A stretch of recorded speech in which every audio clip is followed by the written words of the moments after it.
اللہ کے جلیل القدر نبی حضرت عیسیٰ علیہ السلام آپ ارشاد فرماتے ہیں کہ ہر وہ گفتگو اور کلام جو اللہ کے ذکر سے خالی ہو وہ لغو اور بے فائدہ ہے۔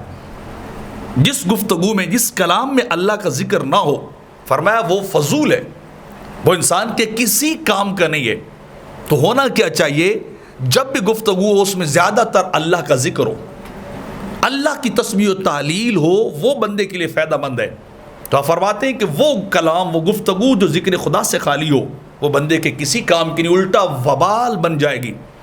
کیونکہ جب لوگ کسی مجلس میں بیٹھتے ہیں، حدیث مبارکہ میں آتا ہے، اور اللہ کا ذکر کیے بغیر اٹھ جاتے ہیں تو وہ مجلس ان کے لیے یوم قیامت وبال بن جائے گی، ان کے لیے عذاب کا سبب بنے گی کہ تم نے اتنا وقت اکٹھے بیٹھ کے گزارا اور تم نے وہاں اللہ کا ذکر نہیں کیا ہے، اللہ کا ذکر وہ تمہاری محفل کا حصہ ہی نہیں تھا، تو وہ گفتگو جو ہے وہ وبال بن جائے گی۔ اور دوسری بات آپ ارشاد فرماتے ہیں وہ خاموشی جس میں تفکر اور تدبر اور نہ ہو، جس میں غور و فکر نہ ہو، وہ خاموشی بھی انسان کے لیے فضول ہے۔ بندہ مومن خاموش رہے تو وہ ذکر و فکر میں لگ جاتا ہے، غور و فکر میں لگ جاتا ہے، اللہ کی کائنات کے اندر غور و فکر کر کے اللہ کی ذات تک پہنچتا ہے۔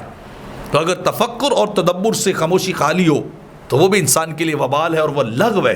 اور تیسری بات آپ ارشاد فرماتے ہیں کہ ہر وہ نگاہ جس میں عبرت نہ ہو وہ نگاہ بھی فضول ہے، وہ نگاہ بھی وبال کا ذریعہ بنتی ہے، سبب بنتی ہے۔ جس نگاہ میں عبرت نہ ہو کہ چیزوں کو دیکھ کے بندہ اپنے لیے عبرت کو حاصل نہ کرے۔